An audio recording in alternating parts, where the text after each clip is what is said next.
아멘. 그러므로 누구든지 나의 이 말을 듣고 행하는 자는 그 집을 반석 위에 지은 지혜로운 사람 같으리니. 마태복음 7장 24절 말씀. 아멘. 우리 같이 한번 암송해 볼까요? 시작. 그러므로 누구든지 나의 이 말을 듣고 행하는 자는 그 집을 반석 위에 지은 지혜로운 사람 같으리니. 마태복음 7장 24절 말씀. 아멘. 자, 오늘부터 사무엘 말씀을 우리가 함께 살펴보게 됩니다. 제가 아까 기도했던 대로 여러분, 사무엘 그 시대는 상당히 이스라엘 역사상 어두웠던 시대입니다. 우리가 지난달에 예레미야서를 함께 살펴보았고, 끝까지 회개하지 아니하고 돌이키지 아니하였기 때문에 나라가 사실상 망조가 들려서 그렇게 40년간을 예언을 하고 돌아오라 이야기해도 돌이키지 않는 이스라엘 백성들, 그 예레미야가 자신의 입술로 선포된 그 하나님의 심판이 이 느부갓네살 왕에 의해서, 바벨론 군대에 의해서 완전히 돌 위에 돌 하나도 남기지 않고 다 무너지고 황폐화되는 걸 보지 않았습니까? 근데요, 이 사무엘 시대 때는요, 그 예레미야 시대 때보다 사실 더 어두웠던 시대입니다. 구약 시대에 사실상 가장 어두웠던 시대가 이 시대예요. 여러분, 이 시대가 어떤 시대냐면 단적인 예로 오늘 집에 가서 한번 시간을 내셔서 사사기 19장, 20장, 21장 이 사사시대 마지막 시대에 벌어진 일들을 아주 적나라하게 기록하고 있는 본문이 이 사사기 마지막 부분의 본문인데, 그 당시 종교 지도자들과 하나님의 백성들, 교회 안에서 어떤 일이 벌어졌는지 그 참상을 낱낱이 고발하고 있는 본문이 사실은 사사기 19장, 20장, 21장이거든요. 그 민망해서 제가 얘기를 하기가 어려울 정도로, 야, 교회 믿는다라는 크리스찬 가정 안에서, 교회 다닌다고 하는 그 성도 안에서, 삶 안에서, 그리고 심지어 그런 성도들 교회 안에서, 야, 그런 일들이 일어나는구나. 여러분, 그때나 지금이나 사실상 다를 게 없습니다. 그러니까 제가 사실은요, 아무리 강단에서 우리 회개해야 됩니다, 회개해야 됩니다, 날마다 우리 자신의 죄를 봐야 됩니다 해도 여러분, 절대 그 말씀을 똑같은 얘기 또 이야기하시는구나 그렇게 여기시면 아니 돼요. 여러분, 오늘도 우리는 우리 죄를 보고 오늘도 주 예수님이 필요하다라고 고백을 해야 될 줄 믿습니다. 그 사사기 21장 끝구절에 그 마지막 텍스트가 이렇게 끝나요. 그때에 이스라엘에 뭐가 없으므로, 왕이 없으므로. 이 이스라엘에 왕이 없다는 얘기는 이스라엘에 예수님이 없었다라는 얘기예요. 퀴리오스가 없는 거예요. 그때에 최영천 목사의 인생에 예수가 없으므로, 마치 그렇게 우리의 영적 상태를 고발하는 듯해요. 그래서 그 다음 구절에 뭐라고 되어 있습니까?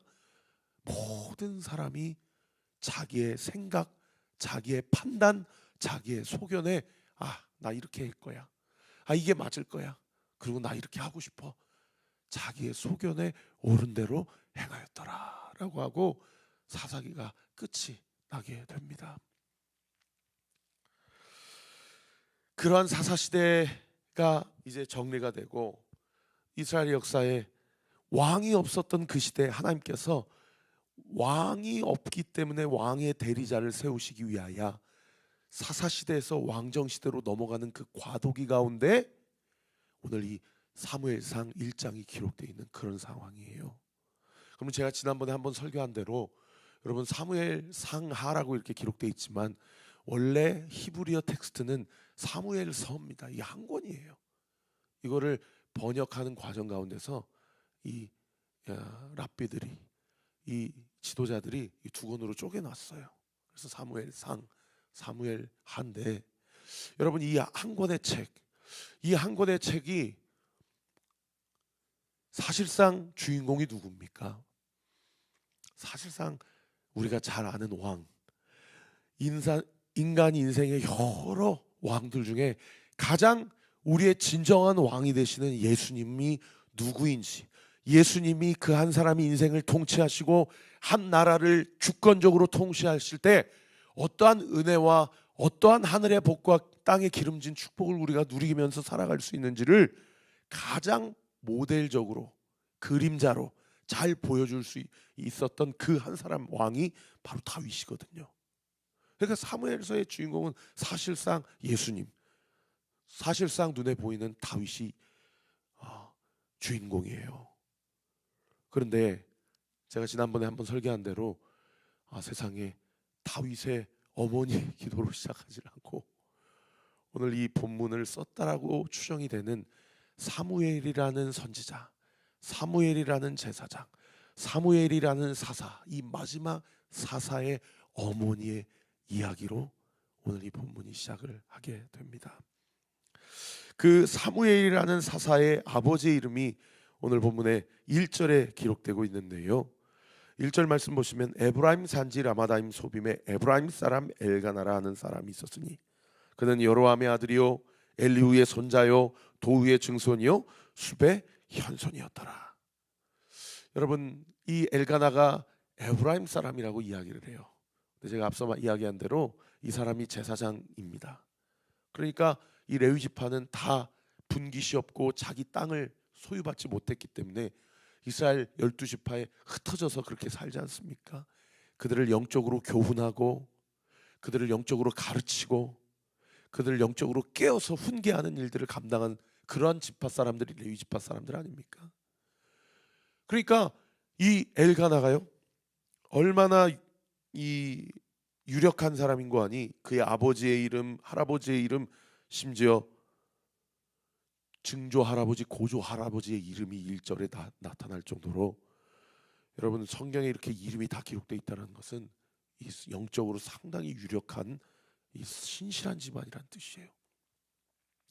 근데 에브라임 산지에 라마다임 소빔이 이 사람이 살았던 지역이고 맡았던 지역인데 여기에 1절에 보시면 산지라고 기록되어 있습니다. 이 라마다임 소빔이 어딘지 지금도 학자들이 잘 추정을 하기가 어렵습니다. 어떤 학자는 이 신약 시대 때 아리마대 요셉 할 때 그 아리마대 지역이 이 라마다임 소빔과 같은 지역일 것이다 이렇게 추정도 하기도 해요. 정확히 어딘지 모릅니다. 근데 라마다임 소빔이란 뜻이 무슨 뜻이냐면 쌍봉우리란 뜻이에요. 제 고향 전주 옆에 가면 진안이라는 곳이 있거든요. 거기 가면 가보신 적 있으실지 모르겠지만 마이산이라는 산이 있습니다. 이 말마자에 귀자 써가지고 한번 인터넷에 한번 마이산을 쳐보세요. 그야말로 말 귀처럼 생겼어요. 쌍봉우리로 이렇게 너무 예쁘게 솟아난 산이 마이산이에요. 이 라바다임 소빔이 그런 지역이었는 것 같아요. 근데 이 지역이 도시가 아니었고 유력한 지역이 아니고 여러분 산지예요. 어딘지도 모르는 도시입니다. 어딘지도 모르는 지역입니다. 이렇게 무명의 지역에 이렇게 유력한 집안이 사역을 하고 훈계를 가르치는데 사실은 완전 시골 깡시골 지역이기 때문에 이스라엘의 가장 어두웠던 시대에 우리 생각 같아서는 이 엘가나라는 사람이 예루살렘이나 그리고 이 당시에는 그 여호와의 장막 아직 성전이 완공되기 이전의 시대이기 때문에 여호와의 성막이 실로라는 곳에 거기가 이스라엘의 종교의 중심지거든요. 그럼 거기에서 얼마나 세상에 이 엘가나가 신실한 사람이 있는 거 아니? 3절에 보시면은 이 사람이 매년 자기 성읍에서 실로에 가가지고 여호와 앞에 예배를 드리고 제사를 드렸다. 이게 한 번 드린 게 아니고 매년 1년에 이스라엘 백성은 최소 3번 이상 신실한 사람들은 7번까지 거기 장막에 가서 예루살렘 성전에 가서 그렇게 번제와 소제를 드리고 속건제, 속죄제, 화목제를 드렸거든요. 그러니까 이 엘가나가 이렇게 종교적으로 신앙적으로 열심히 있는 집안인 거예요. 그러면 상식적으로 이 사람이 엘리 대제사장을 대신해서 좀 이렇게 신실한 사람이 이 종교의 중앙 집권 체제 안에서 리더십이 돼야 이렇게 영적인 어두운 시대에 성도들을 좀 훈계하고 가르치고 그러지 않습니까? 어저께 우리 서진교 목사님도 그렇게 개척교회에서부터 시작해가지고 그래도 나름 그 합신 측에 그래도 한 수천 명 되는 교회 가서 봤더니 완전히 교회가 분열이 되고 풍비박산이 되고 집안이 어렸을 때부터 그렇게 암울하고.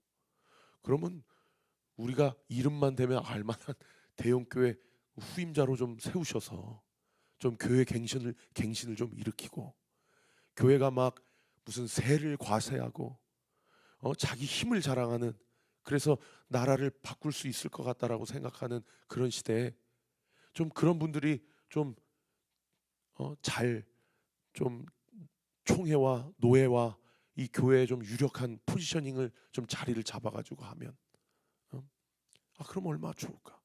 근데 하나님의 계획은 우리 생각이랑 다른 거예요. 여러분, 그러한 상황 가운데서 이 엘가나가요, 이 경건하고 성실하고 정말 믿음이 뜨거운 사람인데, 근데 이 사람이 진짜 눈치가 없는 사람이에요. 이 사려가 없어요. 그래가지고 일단은 물론 일부 다처제가 허용되는 시대이긴 했지만 이 첩이 있어요. 그래서 2절에 보시면 두 아내가 있는데 정실 부인은 한나고 이 첩의 이름은 분인나다, 이렇게 기록을 하고 있어요. 그런데 거기에서 더 눈치가 없고 사려가 깊지 못한 게 뭐냐면, 이 한나하고 분인나를 데리고 같이 실로로 가서 예배를 드리고 그렇게 가정 신앙 교육을 시키는데, 4절에 보시면은 엘가나가 제사를 드리는 날에 제물의 분깃을, 아무래도 이 제물을 가지고 가정에서 함께 나눴다는 얘기는 이때 드렸던 제물이 다 태워드리는 제사가 아니고 중요한 것만 태워드리고 나머지는 나누어 먹는 화목제사였던 것 같아요. 이거 상당히 역설적이지 않습니까? 화목제사는 뭐예요? 같이 나누어 먹으면서 가정의 화목, 하나님이 우리에게 주신 분깃과 기업에 대한 평안을 간구하며 고대하며 기대하며 드리는 제사인데, 그것을 나눠 먹는데 얼마나 눈치가 없냐면은 이 둘째 부인인 아내 분인나와 자녀들에게도 적당한 분량을 주는데 이 한나에게는 2배를 주는 거예요. 이 2배를 주니까 세상의 6절에 중반절에 보세요. 그의 적수인 분인나가 그를 심히 격분하게 하여 괴롭게 했다. 그리고 매년 한나가 여호와의 집에 올라갈 때마다 남편이 그같이 하매 분인나가 그를 격분시킴으로 그가 울고 먹지 아니하였다. 아니 좀 자기 가정을 좀 살펴보고 내가 이거 좀 눈치껏 해야 되겠다. 에? 두 아내가 서로 싸우고 치고받고 싸우는 것 사실 일방적으로 당하는 거죠. 여기 심히 격분하여 괴롭게 했다는 다른 번역 성경에 업신여기고 비웃고 심지어 조롱하고 학대했다라고까지 번역이 되어 있습니다. 물리적인 압력을 가한 거예요. 아이도 못 낳는 년이 이러면서 조롱하면서 너는 하나님의 저주를 받은 년이냐, 이렇게 비난하면서 그렇게 비수가 될 만한 이야기들을 막 꽂아내면서 자기는 자식들이 있다는 거예요. 그러니까 여러분, 갑절에 기업을 줬다는 얘기는 당신이 여자 아들만 나면 당신의 아들이 내 적자야. 여러분, 그 말이 위로가 됩니까? 아들이 없는데. 그러니까 그 당시, 지금부터 3000년 전 이야기니까요. 아이를 생산하지 못하는 여자는 하나님의 저주를 받았다라는 그러한 잘못된 어떠한 사회적 편견과 어떤 신앙적 그 기준이 있었던 시대에 그러한 이야기를 듣고 사니까요, 얼마나 마음에 멍이 들었겠냐고요. 그러면은 이렇게 하면 우리 아내가, 내가 우리 아내를 더 사랑하지만 이 공동체 안에 분열이 역사하는구나. 그러면 접어야 되잖아요. 근데 매년 그러는 거예요. 매년 그러는 거예요. 아이만 나면 갑절을 줄 테니. 그러면 그 돈이, 그 재물이 여러분 한나에게 위로가 됩니까? 더 큰 상처가 됩니까? 얼마나 마음에 한이 많겠어요. 그러니까 교회 안에서 우리가 신앙생활 할 때 제일 조심해야 될 게 뭐냐면, 신앙의 열심은 있는데 영적으로 눈치가 없는 사람들. 여러분, 혹시 나는 아닌가? 나는 신앙의 열심은 있는데 눈치가 없어서 내가 하는 열심이 오히려 누군가에게 더 상처가 되고 더 시험거리가 되며 그렇게 영적으로 눈치 없이 그렇게 신앙생활을 하고 있지는 않은가? 여러분, 우리가 가정을 섬기고 교회를 섬기면서 누구 뭐라 할 것이 아니고요, 우리 스스로를 돌아봐야 됩니다. 우리 스스로를 돌아봐야 돼요. 문제는 뭐냐면 이 부분이 더 큰 문제인데 5절 하반절에 보시면 그러나 여호와께서 그에게 임신하지 못하게 하시니, 이게 사실은 한나에게 더 큰 상처죠. 그러면은 사실 이 구절을 여러분 한번 5절부터 6절까지 제가 한번 읽어볼게요. 5절에 한나에게는 갑절을 주니 이는 그를 사랑함이라. 그러나 여호와께서 그에게 임신하지 못하게 하시니. 그리고 6절에 보세요. 여호와께서 그에게 임신하지 못하게 하심으로 그의 적수인 분인나가 그를 심히 격분하게 하여 괴롭게 하더라. 그러면 여러분 6절 상반절의 말씀을 걷어 한번 내보십시다. 감히 하나님 앞에 불경스러운 표현이지만 6절 상반절의 표현을 걷어내도 본문을 이해하는 데 어려움이 있습니까? 예를 들면 이렇게 읽어보는 거예요. 한나에게 갑절을 주니 그를 사랑함이라. 그러나 여호와께서 그에게 임신하지 못하게 하시니.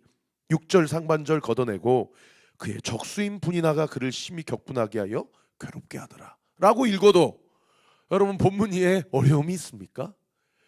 근데 이 본문을 5절과 6절에 바로 그 다음 구절에 이렇게 반복을 했다라는 건 무슨 얘기예요? 이거는 아픈 지점을 꽉 누르는 겁니다. 너 아프지? 더 아파봐 하고 누르는 것 같은 그런 구절이에요. 이건 상당히 의도적으로 성경의 기자가 기록하고 있다는 것을 알 수 있는 그런 대목이죠. 여러분, 여기에서 우리가 하나님의 본심을 다 잘 분별할 줄 알아야 됩니다. 여러분, 이때 하나님이 너 더 아파봐. 안 그래도 아픈데.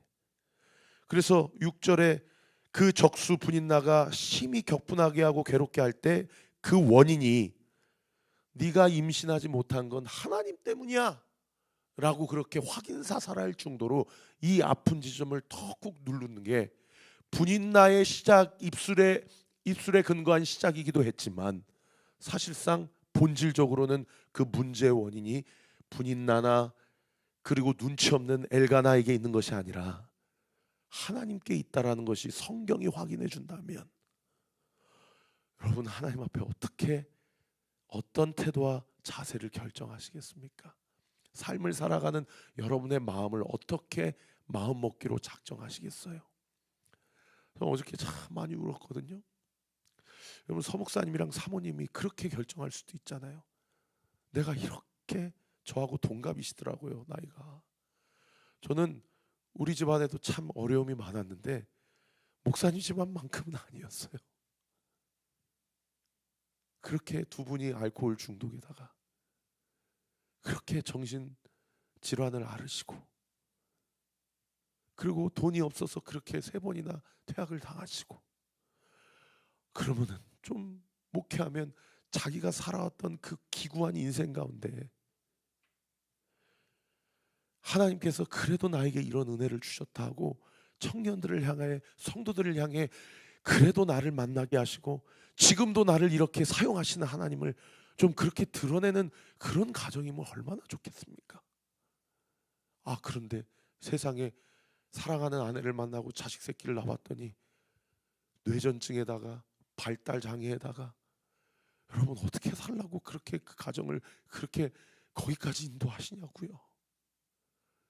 그러니까 저는 막 느껴지더라고요. 하루하루가 지옥 같았다고. 자기의 인생이 하루하루가 지옥 같았다. 어제 서목사님 설교 못 들으신 분들은 꼭 유튜브 계정에 들어가셔서 꼭 설교를 한 번 더 들어보십시오. 하나님이 분명히 설교를 듣는 자에게 하시는 하나님의 메시지가 있을 거예요. 그런데 자기와 자기 사모님에게 2번 만나 주셨대잖아요. 그러면서 그 고통과 그 상처는 너를 아픈데 더 툭 눌러가서 더 아파봐라고 그렇게 주신 것이 아니고 죄로 인하여 망가진 인생, 원래는 다 손으로 빚으시고 지으시면서 다른 피조물들은 다 그냥 입술로만 지으셨거든요. 그런데 우리는 손으로 지으셨다라고 해요. 그리고 다른 피조물들은 다 보시기에 좋았더라라고 얘기만 한 번만 하셨는데 우리는 보시기에 심히 좋았더라. 그리고 그 보시기에 심히 좋았다라는 표현도 한 번만 안 하시고 두 번이나 반복하시는 거예요. 그런 우리가 세상에 하나님 등에 칼을 꽂은 거예요. 그 하나님 자리를 대신하겠다고. 내 맘대로 내 인생대로 살고 싶은데 당신이 뭔데 나에게 이래라 저래라 하냐고 그러면서 세상에 죄로 인하여서 우리가 하나님 등에 칼을 꽂고 자기 인생의 왕, 예수님 그 인생의 왕좌에서 내려오세요. 내 마음대로 살 거예요 라고 하면서 그렇게 살아가는 거예요. 그래서 그러한 나를 떠난 망가진 인생, 저주받은 인생과 같은 그 자식을 두고 살아가는 탕자 아버지의 탕부의 마음을 깨닫게 하시고자 하나님이 나에게 이런 딸을 주셨구나. 그래서 내가 너에게 그것을 준 것은 네가 저주받아서가 아니라 너를 사랑해서 그러는 거야 라는 마음으로 두 번 만나주셔서, 와, 그게 저는 참 은혜가 되는 게, 그렇게 말씀하시면 목사님하고 사모님하고 싫어요. 아니 나 지금도 힘들었는데, 우리 어머니 아버지 때문에, 우리 가정 때문에 지금도 힘들었는데 결혼하고도 이게 뭐예요 주님. 이렇게 하지 않으시고 뭐라고 하시냐면, 하나님 감사해요. 하나님 감당해 볼게요. 주님 이 귀한 선물을 주셔서 감사해요 라고 하면서 세상에 그 속에 이렇게 돌처럼 탁 박혀져서 소화가 안 되고 숨이 안 쉬어지던 그 돌이요, 그날 주님이 두 번 만나게 해주심으로 그 돌이 그 안에서 쑥 빠졌대잖아요. 그러고 나서 숨이 쉬어졌다고 그렇게 간증하시더라고요. 여러분, 이런 한나의 얼마든지 우리 남편이 나를 사랑하는 이 사랑은 정말 나를 모르는 사랑이야. 우리 남편 저렇게 눈치가 없는 사람이야. 나는 저주받은 인생이야. 심지어 하나님도 날 버리셨어 라고 그렇게 선택할 만한 그 상황 가운데서 여러분, 한나가 뭘 선택합니까? 오늘 본문에 보세요. 10절 말씀. 한나가 마음이 괴로워서 여호와께 기도하고 통곡하며 11절 서원하여 이르되 만군의 여호와여, 만일 주의 여종의 고통을 돌보시고 나를 기억하사 주의 여종을 잊지 아니하시고 주의 여종에게 아들을 주시면 내가 그의 평생의 그를 여호와께 드리고 삭도를 그의 머리에 대지 아니하겠나이다. 여러분, 한나가 뭘 선택해요? 자기 연민을 선택합니까? 피해 의식을 선택합니까? 하나님 앞에 원망, 불평, 삿대질을 선택합니까? 여러분, 한나가요 기도를 선택해. 기도를. 10절에 보니까 기도하고 통곡을 선택하고 11절에 보니까 서원을 선택해요. 그러면서 뭐라고 기도하냐면 이렇게 기도해요. 여호와여, 만일 주의 여종의 고통을 보시고. 여러분, 돌 하나씩 지고 사시는 성도 여러분, 처음 여러분이 기도를 선택하실 때 주님께 이렇게 기도하세요. 주님 찬양합니다. 주님 감사합니다. 그렇게 그냥 교과서적인 기도하지 마시고 내 고통을 보십시오. 여러분, 기도를 선택하실 때 나 이렇게 힘든데, 나 이렇게 어려운데 라고 하면서 자기 고통을 봐달라는 그 기도를 하나님은 참된 기도로 여겨주신다는 겁니다. 그리고 두 번째는 뭐라고 기록합니까? 나를 기억하사.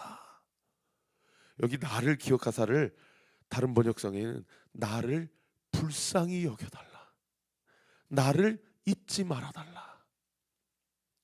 사랑하는 성도 여러분, 주님께 기도할 때 여러분의 기도의 모든 기도의 방향성이 이것 채워주세요, 저것 주세요라는 기도의 방향성이 아니라 나를 불쌍히 여겨달라라는 기도의 방향성이 되기를 예수 그리스도 이름으로 축원합니다. 여러분, 이 기도의 방향성은 초대교회 때부터 사도들 이하로 교부시대, 그리고 중세시대, 그리고 종교개혁시대 오늘에 이르기까지 모든 초대교회, 정말 그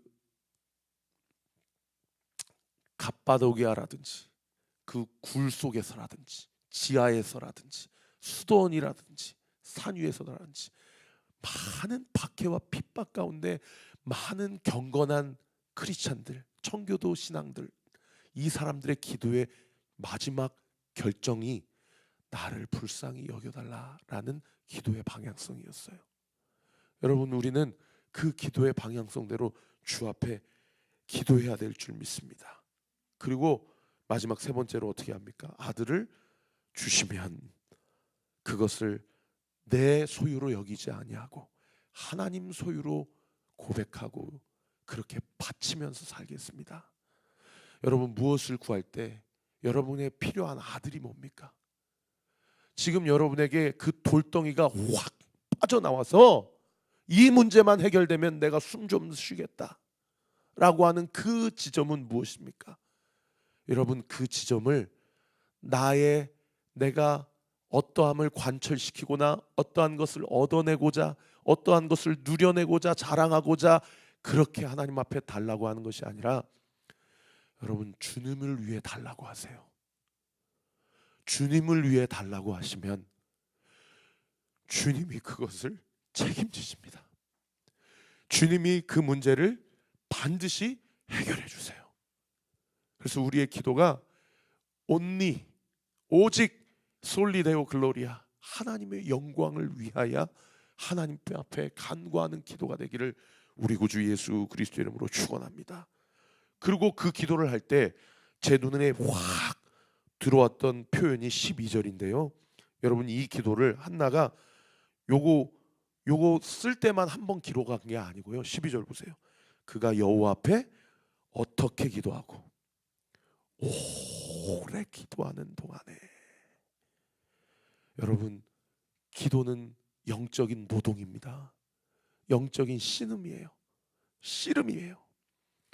여러분, 한 번 기도하고 응답되지 않는다고 지치지 마세요. 어제 서진교 목사님이 안나의 기도를 하나님이 들으셨다 할 때 안나라는 한 여자가 몇 년 기도했습니까? 60년 기도했어요. 60년 기도하고 그 응답 받았어요. 여러분, 한 번 응답 안 된다고 절대 낙심하지 마시고요. 여러분, 기도의 자리를 반복적으로 지속적으로 오래 주님 앞에 간구하는 우리 사랑하는 온리교회 모든 성도들 되시기를 우리 구주 예수 그리스도의 이름으로 축원합니다.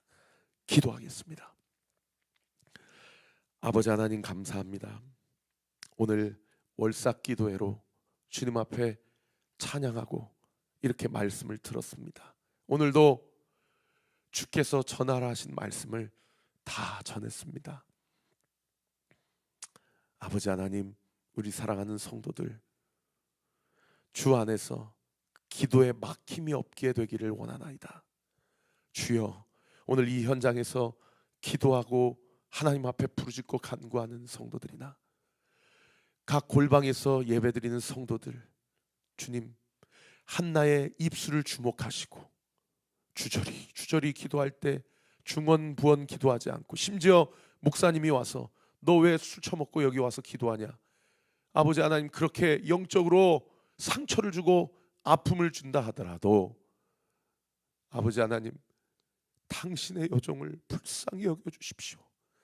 당신의 여종이 당신께 은혜 입기를 원하나이다. 아버지, 엘리 목사님이 그렇게 하나님 마음에 합한 제사장이 아니었는데도 불구하고 한나가 목회자 판단하지 않고 교회 판단하지 않고 아버지, 자기의 상황과 형편, 자기 연민에 빠지지 않고 당신을 통해서 하나님이 은혜 주시기를 원합니다. 내 안에 있는 누군가를 판단하고 정죄하고자 하는 마음 다 십자가 앞에 못 박습니다. 아버지, 주님, 나를 고통을 봐 주시옵소서. 나를 불쌍히 여겨 주옵소서. 우리 눈치 없는 남편 용서하여 주옵소서. 남편을 탓하는 마음도 주님 가져가 주옵소서. 나를 잊지 말아 주옵소서. 아버지, 이 기도를 주시면, 이 기도를 응답하여 주시면 나를 위해서가 아니라 하나님을 위해서 그렇게 살아가는 인생이 되기를 원하나이다. 그렇게 간구하며 기도하는 우리 사랑하는 성도들의 모든 기도가 이 시간 예수의 이름으로 명하노니, 예수의 이름으로, 예수의 능력으로, 예수의 보혈로 응답될 주여다. 응답되게 될 주여다. 응답되게 될 주여다. 예수의 이름으로 명하노니 모든 육신의 질병들, 모든 재정의 묶임들 예수의 이름으로 고침받고 풀어지게 될 주여다. 하나님 나라와 영광을 위하여 쓰임받게 될 주여다. 하나님의 것으로 여기고 하나님 앞에 온전히 바쳐지게 될 주여다. 대문은 열릴지어다. 열릴지어다. 열릴지어다. 믿고 감사드리며 살아계신 예수 그리스도의 이름으로 기도하옵나이다. 아멘. 지금은 우리 구주 예수 그리스도의 은혜와 하나님의 사랑과 성령 하나님의 위로교통 충만하심이 주신 말씀 붙잡고 주 안에서 하나님을 위하여 우리의 삶을 온전히 내어드려 아버지, 단순히 아들만 바치겠다고 한 것이 아니라 아들을 바치겠다라고 기도하는 어미의 기도는 자신의 인생도 하나님 앞에 바치겠다라는 기도라는 사실을 기억하고 온전히 하나님의 영광을 위하여 살아가기로 결단하는 우리 사랑하는 온리교회 모든 성도들 머리머리 위에, 이번 한 달의 모든 일정 위에 지금으로부터 영원토록 함께 하시기를 간절히 축원하옵나이다.